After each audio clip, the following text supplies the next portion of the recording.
주간 설렘의 시간들이셨습니까?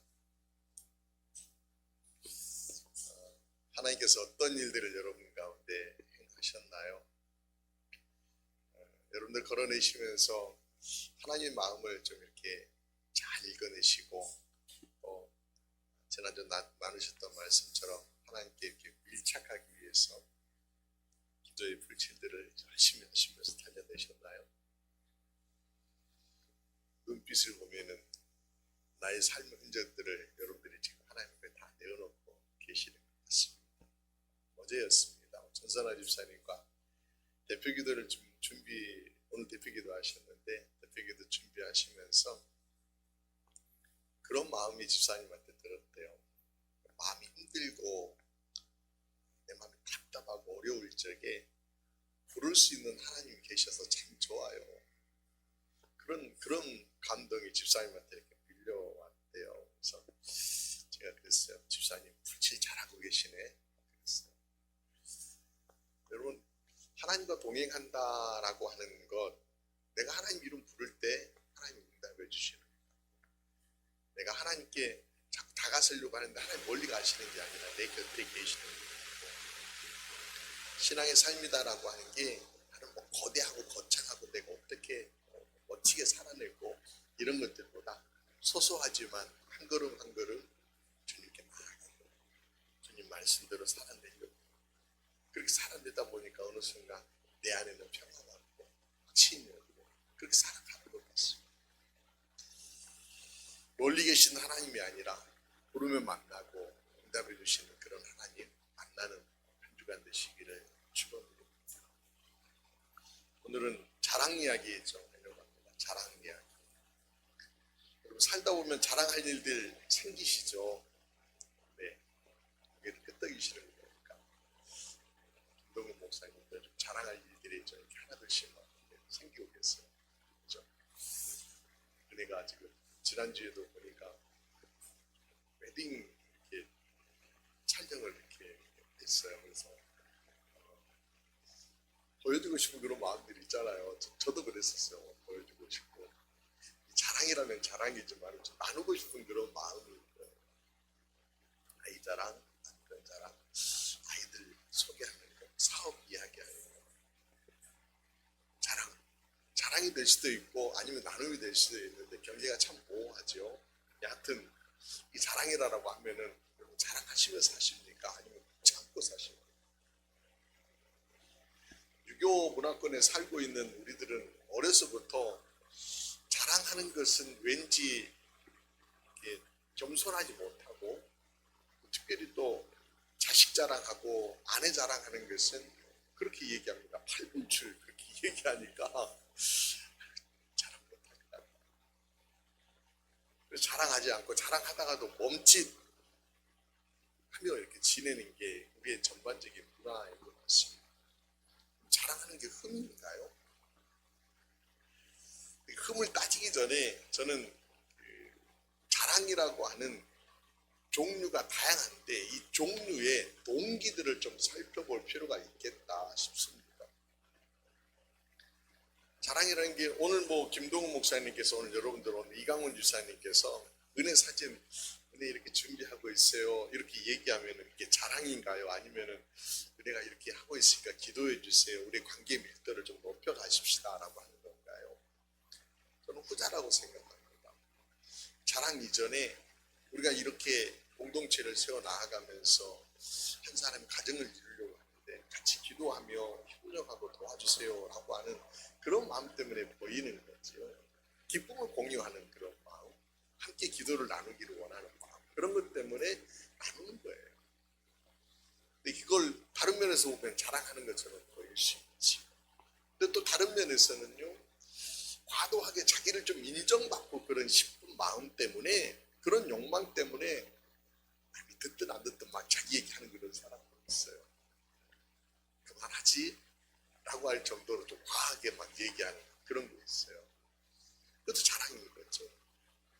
혹은요, 자기 우월감을 드러내려고 난 이러면 자기를 막 키우는 그런 자랑도 있어요. 그러다 보면은 하지도 그러면서 갈등의 씨앗이 되는 거예요. 그래서 관계가 불편하게 만드는 거죠. 개인만 그런 게 아니라 기업도 역시 기업이라고 하는 게 기본적으로 자랑해야 돼요. 자랑해야지 먹고 사는 거예요. PR하지 아니하고 홍보하지 않고 어떻게 기업이 유지해 갈 수 있습니까? 이건 하나의 영업 전략이에요. 자랑이라고 하는 거에 어떤 뒤에 동기가 있다는 거죠. 그런데 이 자랑이라고 하는 게 가짜로 또는 뻥튀기하고 속여서 이렇게 하는 것은 옳지 못한 것이죠. 근데 순수함 가지고 나누려고 하는 마음 가지고 그렇게 자랑한다라고 하면 들어주고 끄덕여주고 품어줄 수 있는 거죠. 그러니까 이 살핌의 자세가 굉장히 중요하다 생각합니다. 성경에서도 그래요. 여러분 이거 오해하지 않고 성경을 늘 보셔야 돼요. 에레미야서 9장 보면은요, 하나님이 이런 말씀을 이스라엘 사람들에게 하셔요. 같이 한번 봅시다. 여호와께서 이와 같이 말씀하시되 지혜로운 자는 그 지혜를 자랑하지 말라. 용사는 그 용맹을 자랑하지 말라. 부자는 그 부함을 자랑하지 말라. 요거 그냥 문자적으로만 보면은 지혜 자랑하면 안 돼. 용기 있는 거 자랑하면 안 돼. 부자 자랑하면 안 돼. 이렇게만 딱 이렇게 묶여져 버릴 수 있다는 거예요. 왜 하나님이 지금 예레미야를 통하여서 이스라엘 사람들에게 너 자랑하지 말어 이렇게 얘기할까요? 그걸 살펴보셔야 돼요. 이스라엘 사람들이요, 예레미야 시대에는 잘난 척 하는 거예요. 자기 욕심 때문에 막 잘난 척하고 하나님께 돌려야 될 영광을 가로채가지고 왕은 그걸 가로채요. 그리고 사람들은 자기 일을 막 드러내요. 마치 하나님이 안 계신 듯 그렇게 행동하는 거예요. 내가 지혜롭다, 내가 힘이 있다, 그렇게 자랑하는 거죠. 마치 교만이 하늘을 찌르는 꼴사나운 모습들을 지금 이스라엘 사람들이 보인다는 거예요. 그래서 하나님께서 안 되겠다, 너희 한번 좀 수그려야 되겠다, 심판하시겠다는 거예요. 그러면서 그들에게 하나님이 하시는 말씀이 자랑하지 말라. 너희 그 교만하지 말라는 얘기예요. 저 말은 교만하지 말라는 얘기예요. 결국 그들이 교만으로 인하여서 헛된 자랑으로 인하여서 하나님께서 낮추시고 저들을 흩어버리시지 않습니까? 그 의도를 보면은 그것 때문에 하나님 하지 말라는 거죠.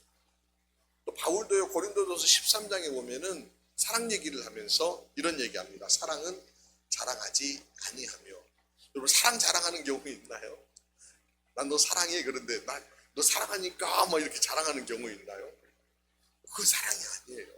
사랑은 그저 낮은 자를 높여주고 가지지 못한 자를 돕고 이루지 못한 것을 이렇게 품어주는 이런 순수함이 있는 것이 사랑인 거예요. 그런데 우쭐대는 마음으로 사랑한다? 우쭐대며 드러낸다? 이건 사랑이 아닌 거죠. 그래서 사랑은 자랑하지 아니하며 이렇게 표현합니다. 그래서 목사님 뭐예요? 자랑해야 돼요? 말해야 돼요? 이렇게 지금 잠깐 딱 다가오지 않습니까? 오늘 본문 보면 바울이요, 자랑에 대한 어떤 이야기를 우리에게 전해주고 있어요. 어떻게 자랑해야 되는지 알려줘요. 본문 17절 보면은 이런 말씀이 있죠. 자랑하는 자는 주 안에서 자랑할지니라. 자랑하는 자는 주 안에서 자랑하라는 거예요. 그런데 어떻게 하라고요?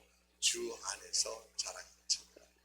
그러면서 고린도후서 11장 다음 장인데요, 18절에 바울이요, 여러 사람이 육신 따라 자랑하니 나도 자랑하겠노라. 그래서 자기도 자랑하겠다라고 막 얘기하는 거예요. 그래서 자기도 자랑해요. 근데 이렇게 얘기하는, 바울이 이렇게 얘기할 수밖에 없었던 당시 고린도 교회의 상황이 있어요. 그걸 우리가 좀 들여다볼 필요가 있겠죠. 고린도 교회는 바울이요 3차 전도 여행을 하면서 교회를 개척하고 또 세워가는 그런 교회였어요. 본인이 목회를 하다가요, 이제는 다른 지역, 마게도냐 지역에 가서 이제 목회를 하고 있을 적에 고린도 교회 이야기들이 막 들려와요. 고린도 전서에서는 분쟁하는 이야기가 들려오잖아요. 그래서 분쟁하지 말고 사랑하십시오. 은사를 소중하게 여기십시오. 그런 이야기들을 쭉 고린도 전서를 통해서 전했어요. 근데 후서에 와서는 고린도 교회를 또 담당하고 있는 사역자들, 특별히 예루살렘에서부터 온 사역자들이요, 성도들을 가르치는데 잘못된 가르침을 가르치고 있어요. 특별히 바울에 관하여서 좀 헛된 이야기들을 막 쏟아내고 있는 거예요. 바울의 권위를 막 무너뜨립니다. 바울이 사역했던 사역의 진정성들을 막 흔들어 놓습니다. 대표적인 게요, 바울이 본래 사도라 칭함받을 만한 그런 사람 아니다 이렇게 얘기해요. 예루살렘 교회에 속해 있는 우리가 알고 있는 뭐 베드로니, 야고보니, 뭐 요한이니 이런 사도들처럼 그런 권위가 없다 그렇게 막 깎아내리고 있는 거죠.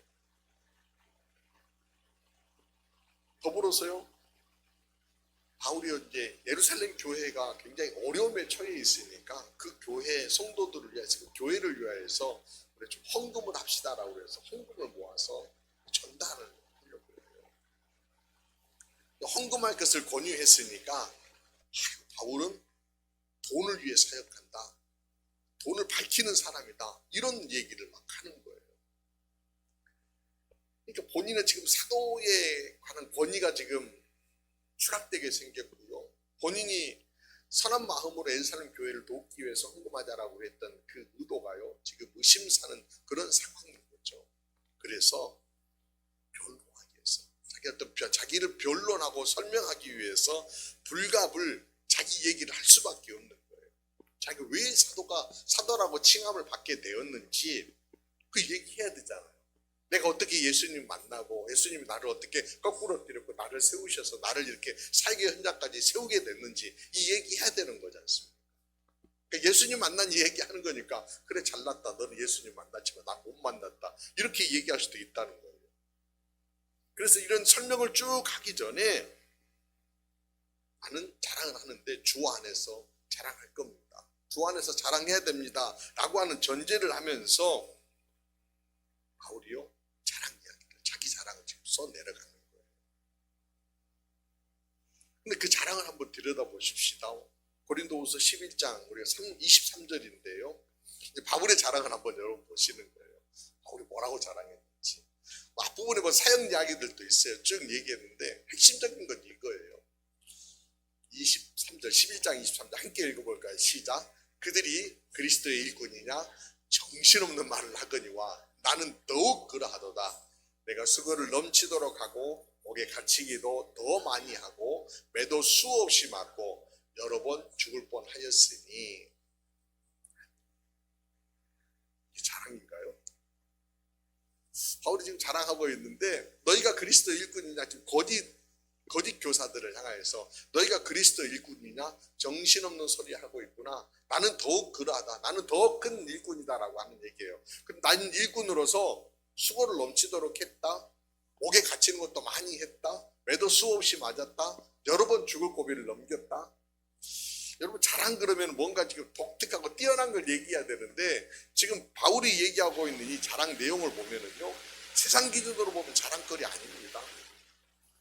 뭐 매맞은 게 뭔 자랑입니까? 옥에 갇힌 게 뭔 자랑입니까? 수고한 게 넘치도록 한 게 뭔 자랑입니까? 죽을 뻔한 게 뭔 자랑입니까?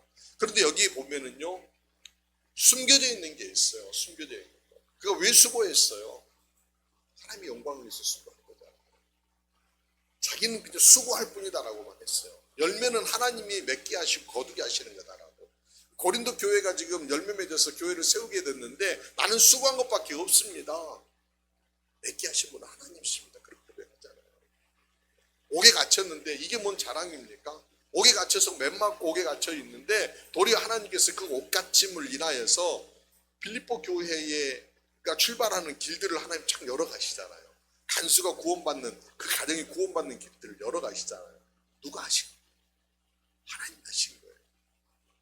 그러니까 그가 10장에서 말하였던 자랑해라. 그런데 주 안에서 자랑할지니라고 하는 거 지금 누구를 자랑하고 있는 거예요? 결국은 자기를 드러내는 것 같지만은 자기를 드러내는 것이 아니라 자기를 사용하신 하나님을 드러내고 있는 거죠. 내가 매맞고 죽을 뻔했고 옥에 갇히고 했지만 이 모든 것들이 하나님의 계획하심 속에 이루어진 것이고 결국 하나님 하신 겁니다. 이 얘기하려고 하는 거예요. 자랑하긴 한데 그 안에 하나님 계신 거예요. 그러면서 그가 하는 얘기가요 12장으로 넘어가면은 바울이 또 이런 고백합니다. 결국 이런 자랑이 다 약한 것인데 12장 9절에 나의 여러 약한 것들에 대해 자랑하리니 이는 그리스도의 능력이 내게 머물게 하려 함이라. 내가 이렇게 자랑하기는 하고 하지만 결국은 나의 약점들 자랑하는 거다. 나의 약함을 자랑하는 거다. 세상 기준으로 보면은 결코 자랑거리가 될 수 없는 얘기들을 자랑하고 있는 거다. 그런데 이게 내가 해서 된 것이 아니라 결국 하나님의 능력이 내게 머무르심으로 말미암아 내가 일들을 감당할 수 있었다. 결국 하나님을 드러내는 거예요. 그리스도의 능력이 내게 머물게 합니다. 결국은 우리가 주 안에서 자랑한다라고 하는 것은 주님을 드러내는 자랑이 되어야 한다라고 하는 그런 전제인 거죠. 자, 여러분 주 안에서 자랑할 수 있기를 주님의 이름으로 부탁드립니다. 주님을 드러내세요. 나를 드러내는 것이 아니라 주님을 드러내는 거예요. 주님을 드러내는 거예요. 주님을 드러내기 위해서 우리가 지킬 것이, 저는 오늘 여러분과 두 가지를 좀 나누고 싶어요. 주님을 드러내려면 드러낼 첫 번째 것, 첫 번째, 비교하지 말자. 비교하지 말자. 바울도 오늘 본문 12절에서 이런 얘기합니다. 우리는 자기를 칭찬하는 어떤 자와 더불어 감히 짝하며 비교할 수 없노라.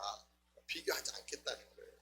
그러니까 자기를 막 칭찬하는 그 사람과 나를 비교하여서 내가 저렇게 칭찬하고 나를 비교하진 않겠다. 나를 드러내진 않겠다. 이렇게 딱 선언하고 얘기를 시작해요. 여러분, 비교라고 하는 게 뭐예요? 비교라고 하는 거.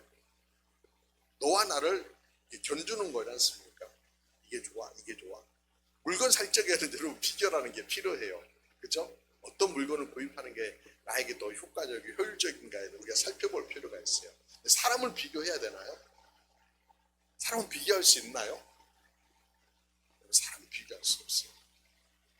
사람은 비교의 대상이 아니에요. 사람 그 자체로 존귀하게 여기고 높임 받아야 될 대상입니다. 근데 자꾸 이게 상업주의적인 문화가 자꾸 이렇게 들어가다 보니까 나 스스로를요 누군가가 비교하면서 나를 자꾸 깎아내리는 그런 어리석은 행동들을 하는 경우들이 많이 있더라고요. 내 삶 자체에 대한 존귀함이 없어요. 자존감이 낮다는 거예요. 근데 여러분 자꾸 이게 비교라는 것들이 내 안에 들어오기 시작하여서요 그런 시야로 삶을 들여다보기 시작을 하면은 자꾸 내 안에 만족감이 사라져버려요.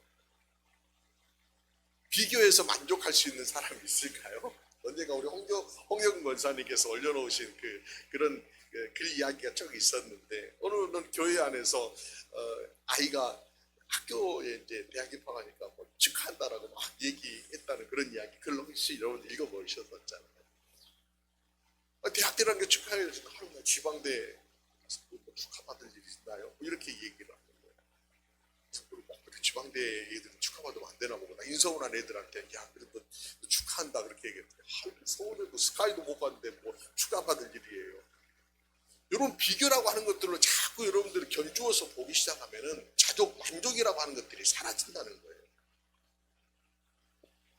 끊임없이 비교는요 나를 늪으로 끌고 가는 그런 역할들을 하는 거예요. 인간관계, 사람에 대해서는 여러분 결코 비교하지 마시길 바랍니다. 이 비교라고 하는 것은 결국 하나님이 우리의 삶을 주관하시고 하나님이 각자에 맞게끔 은사를 주셨다라고 하는 이 하나님 주권 신앙에 대한 도전이 결국 비교인 거예요. 목사님 자유로우시나요? 아니요, 저도 자유롭지 못해요. 간혹 저도 친구들 만나면은요 늘 묻는 얘기들이 있고, 지금은 안 물어요. 지금은 제가 워낙 그런 부분에 대해서 별로 반응을 안 하니까 그러는지, 제가 개척 초기만 해도요 성도님들 몇 분이나 모르세요? 물어봐요. 모르서 뭐 하려고. 제가 그랬어요. 모일만큼 모입니다. 제가 비밀로 해놨어요. 비밀로. 아무도 몰라. 우리 교회에 몇 분 모이는지 아무도 몰라. 알릴 필요가 없더라고요. 자꾸 그렇게 묻는다는 얘기는 어려운데 괜찮아? 이거예요. 목사들 만나면은 교인들 몇 분이나 됐어요? 이거 물어봐요. 물어가지고 뭐 하려고? 또 큰 교회, 또 건물 넉넉하고 또 성도들 많은 교회 대접 잘 받고 있을까봐? 아니면 뭐 좀 괜찮게 뭐 목에다 해주고 사는가? 이거 보려고 그러나? 비교하기 시작을 하면요 점점 하나님의 오늘 오늘 우리에게 지금 이 자리에 두시고 제자교회를 세워가도록 하시는 것은 하나님의 뜻이에요. 저는 그렇게 믿어요. 오늘 우리에게 주신 은사, 우리로 하여금 감당케 하신 그 은혜 따라서 우리는 최선을 다하고 신실하게 그 걸음을 걸어갈 뿐이에요. 나태하게 가자는 게 아니에요. 이걸로 만족하고 만족하며 살자는 게 아니라, 그걸로 그냥 주저앉자는 게 아니라 그걸 인정하며 살아내자라고 하는 거예요. 잠언에 보면 그런 말씀이 있잖아요. 잠언 15장 16절 17절 말씀 함께 볼까요? 이런 말씀 있어요. 가산이 적어도 여호와를 경외하는 것이 크게 부하고 번뇌하는 것보다 나으니라. 채소를 먹으며 서로 사랑하는 것이 살찐 소를 먹으며 서로 미워하는 것보다 나으니라. 여기에서 여러분 중요하게 보실 두 가지의 문장이 있잖아요. 여호와를 경외하는 것, 서로 사랑하는 것. 이게 다른 어떤 많고 적음에, 돈이 많고 가산이 적고 많음에 이게 중요한 것이 아니라, 많이 먹고 적게 먹는 게 이게 중요한 것이 아니라, 정말 중요한 본질은 여호와를 경외하며 서로 사랑하는 것이 중요하다는 거예요. 그렇게 살아내기 위해서, 그렇게 살아내는 것이 결국 지혜로운 삶이고, 그렇게 살아내기 위해서 오늘도 우리는 신앙의 길들을 걸어가고 있는 거예요. 그런데 그렇게 살아내야 되는데 왜 자꾸 옆에 사람들 너는 잘 살고 있니? 나는 그러면 저 사람하고 견주어봐야 되고 잘하고 있나? 이게 자꾸 비교하지 말자는 거예요. 하나님이 내게 주신 은사 따라서 고백하고, 하나님 나를 이끄시는 대로 순종하며 신실하게, 또 혹시 나에게 새로운 길들을 열으셨을 적에 내 앞에 놓인 길 견눈질하지 아니하고 그 길 한 걸음 한 걸음 걸어내는 거예요. 얼마 전에 그 세계적으로 늘 발표하는 보고 가운데 그 전 세계 국가들별로 행복 지수라고 하는 것들을 발표를 해요. 얼마 전에도 2023년 전 세계 행복 지수 리스트 이렇게 딱 발표를 했습니다. 그 발표에 보니까 핀란드라고 하는 나라가 6년 연속 1등을 했어요. 1위를. 그런데 여러분 핀란드 사람들은요 이거에 별로 관심이 없어요. 이 조사하는 거에 별로 관심이 없어요. 근데 우리나라 사람들 이거 굉장히 관심 많이 가져요. 나는 몇 등인가? 우리나라 56등. 우리나라 별로 행복하지 않나 봐. 자꾸 이런 보고 내려와요. 근데 놀라운 것은요, 여러분들 핀란드 사람들은 자신들이 1등인데 1등이다라고 하는 거에 별로 관심이 없을 뿐만 아니라 신경 쓰지 않는데, 별로 비교하는 거에 별로 자신들의 마음들이 그 어떤 소비를 하지 않는다라고 하는 거예요. 그러니까 행복하게 자족하며 살아내는 그 삶을 살아내다 보니까 전 세계에서 행복도가 굉장히 높은 그런 삶을 사는 나라 됐다는 거죠. 여러분 자족도와 행복도는 결국 비례하는 거예요. 비례하는 거예요. 내가 만족도가 높으면 감사하게 될 것이고요. 감사하게 되면 결국 행복의 길들을 걸어갈 수 있다라고 하는 것이죠. 그러므로 여러분들 주 안에서 자랑하시기 위해서 비교하지 마시고 뭐랄까요? 자족하는 삶을 살아내시면서 자랑하시기 바랍니다. 결국 그러다 보면 뭐가 나올까요? 하나님에 대한 감사가 여러분들 입술 가운데 나오게 될 것이고요. 그 감사를 자랑하는 사람 되리라고 저는 믿습니다. 그런 사람 되시기를 제 이름으로 부탁드립니다. 두 번째는요, 영적인 것에 더 관심 갖기. 로마서 5장 3절에서 5절 말씀 보면 이런 말씀이 있어요. 바울이 하죠. 다만 이뿐 아니라 우리가 환난 중에도 즐거워하는 이는 환난은 인내를, 인내는 연단을, 연단은 소망을 이루는 줄 알미라. 소망이 우리를 부끄럽게 하지 아니함은 우리에게 주신 성령으로 말미암아 하나님의 사랑이 우리 마음에 부음받으니, 이런 고백입니다. 바울이 그리스도를 따르면서 환난에서부터 시작하여서 소망까지 이르는 과정, 환난에서 인내, 인내에서 연단, 연단에서 소망, 이르는 모든 과정들이 쭉 이어지는데, 이 과정들을 부끄러워하지 않는다라고 하는 그 핵심이 뭐냐면은 성령으로 말미암아 하나님의 사랑이 우리 마음에 부음받았다라고 하는 그런 신비로운 이야기를 전해주고 있어요. 그러니까 믿음의 길들을 걸어간다라고 할 적에 우리가 환난 가운데서 소망을 바라보며 나아가는 이 모든 길들 가운데에는 성령의 다스려 주심, 하나님이 우리 마음 가운데 부어주신 그 하나님의 사랑이 우리 마음 가운데 그득할 때에 그 길들을 뚜벅뚜벅 걸어갈 수 있다라고 하는 거예요. 저는 이것을 영적인 것에 더 관심 갖기다라고 표현을 했는데, 그러니까 결국은 하나님께 더 관심 갖기. 지난주에도 우리가 붙어있자, 하나님께 붙어있자라고 얘기했잖아요. 그래서 그 풀칠을 위해서 기도하자, 그렇게 말씀 나눴었지 않습니까? 그런 거예요. 성령이 우리 가운데 부어졌다라고 하는 것은 결국 하나님의 사랑이 우리 가운데 부어졌다, 체험받은 사람이다, 하나님께 더 관심 갖고 하나님 더 부르는 그런 사람이다라고 하는 거예요.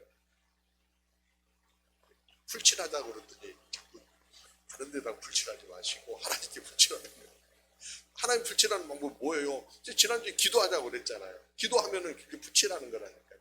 기도하려면 뭐 해야 돼요? 하나님 이름 불러야 되잖아요. 불러야 되잖아요. 묻잖아요. 하나님 묻잖아요. 하나님 또 우리에게 어떤 감동 주셔서 그 뜻을 우리가 새기잖아요.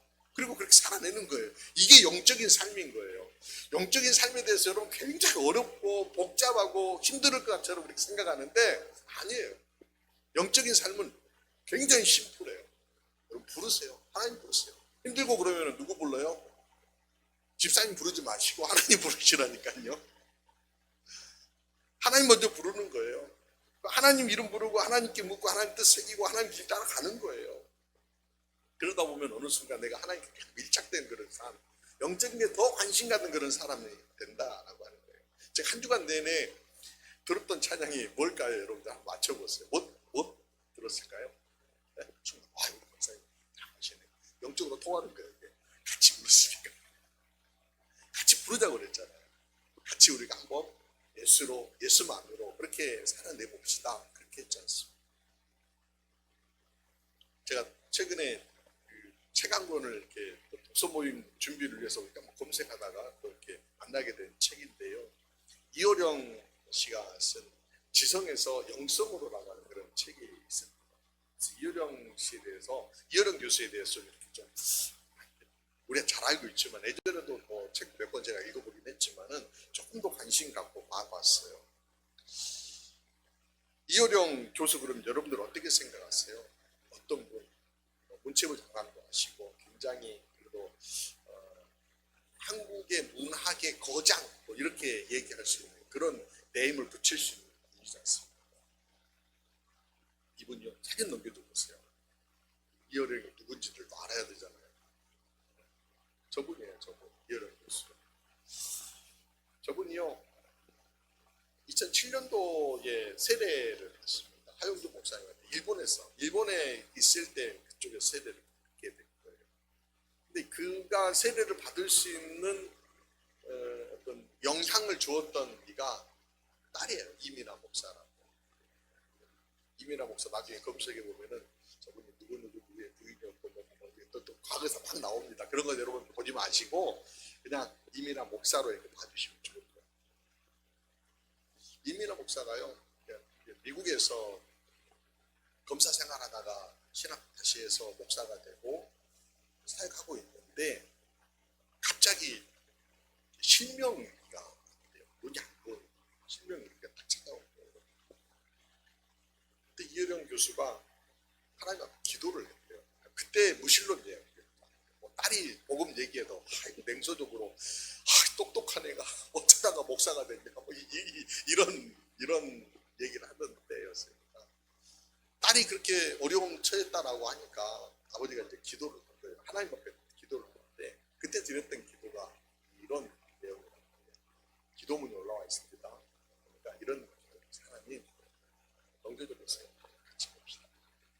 하나님, 이 찬란한 빛과 아름다운 풍경, 생명이 넘치는 이 세상 모든 것을 당신께서 만드시지 않으셨습니까? 그런데 왜 당신의 딸 미나에게 그 빛을 거두려 하십니까? 미나가 어제 본 것을 내일 볼 수 있고 오늘 본 제 얼굴을 내일 또 볼 수 있게만 해주신다면 저의 남은 생일을 주님께 바치겠나이다. 그렇게 기도했대요. 기적적으로 7개월 후에 이민아 목사가 다시 볼 수 있게 돼요. 그래서 이효령 교수가 하나님하고 한 약속입니다. 지켜야지. 그러면서 예수 믿기로 작정을 했다는 거예요. 바로 이제 믿기로 작정만 한 것이지 세례받는 어떤 과정까지도 남았잖아요. 세례받는 과정. 그분이 그런 얘기를 해요. 근데 이런 자기가 이렇게 결단하고 했던 것이 단순히 어떤 이민아 목사 때문에, 딸 때문에 그런 것만 아닙니다. 자기 안에 존재론적인 외로움이 있었다고. 존재론적인 외로움. 뭔가 채워지지 않은 어떤 갈급함이 그 안에 있었다는 거예요. 그래서 그 갈급함이 뭔지, 그 딸이 결국은 그런 표현하는데 문지방을 살짝 이렇게 넘게 해줬는데, 그 갈급함을 채우기 위해서 세례 받기 전까지 자기의 일상을 기록을 하면서 나름대로 그 안에서 하나님, 그 안에서 나를 어떻게 터치하시는지 그런 내용들을 쭉 써내려간 책이 지성에서 영성으로라고 하는 그런 책이에요. 앞부분에 보면 그냥 신변잡기 얘기도 쭉 써다가 뒤로 가면 점점 하나님 이야기, 예수 이야기가 계속 이렇게 늘어나고, 그리고 나서 세례를 2007년도에 그가 도쿄에서 받게 되는데, 예수 믿게 되었다고 하고 또 그가 세례 받는다라고 하니까 사람들이 어쩌다가 예수 믿게 됐냐, 어쩌다가 예수 믿게 됐냐고 그렇게 얘기했대요. 여러분, 어쩌다가 예수 믿게 됐냐라고 하는 얘기는 그 말투 안에 경멸, 배신자 취급하는 거죠. 비웃음, 이런 것들이 담겨 있는 거죠. 근데 그가 그런 말들을 들을 때 한편으로는 화낼 법도 한데 화가 나지 않아요. 그러면 자기 자신을 돌아보면서 그런 말을 하는 거예요. 책에 나와 있는 얘기. 자신이 남을 찌르지 않고는 살아갈 수 없는 사막의 정갈 같은 운명을 살았던 사람인데, 사막의 정갈 같은 운명을 살았던 사람인데 그 삶을 바꿔. 그러니까 자신의 어떤 지식으로 사람들이 막 찌르고 이건 아니야라고 막 했던 그런 사람인데, 그렇게 얘기했지만 실제로는 자기 안에 갈급함이 있었다는 거예요. 영적인 갈급. 그래서 인생의 진지한 물음과 답을 찾아가기 위해서 하나하나 그 영성의 길들을 걸어냈다. 그런 얘기입니다. 책 표지에 이런 타이틀이 붙어 있습니다. 사랑하는 내 딸아, 너의 기도가 높은 문 지방을 넘게 했다. 문 지방을 넘게 했다. 결국 그가 세상이라고 하는 어떤 자기의 어떤 지식의 한계 안에 갇혀 있었던 것들을 그 문지방을 넘어서 하나님의 세계 가운데로 쑥 이제 들어가게 된다. 사랑하는 여러분, 우리도 한 주간 동안 살아내면서 비록 우리가 세상에 몸담고 살아내고 있지만, 그럼에도 분명히 분명한 것은 우리가 하나님을 향하여 나아가는 사람들이지 않습니까? 하나님의 자녀답게 살아내야 하는 의무가 있는 사람들이지 않습니까? 그러기 위해서 영적인 것에 더 관심이 가집시다. 부르시고요, 하나님 찬양하시고요, 하나님께 물으시고요, 또 하나님 들려주시는 위로의 말씀, 만져주시는 터치를 여러분 누리시면서 점점점 살아내십시다. 그러다 보면 어떨까요? 내가 하나님 자랑하는 사람, 하나님 안에 거하는 사람, 하나님 안에서 자랑하는 사람 되리라고 믿습니다. 그런 사람을 하나님 칭찬하세요.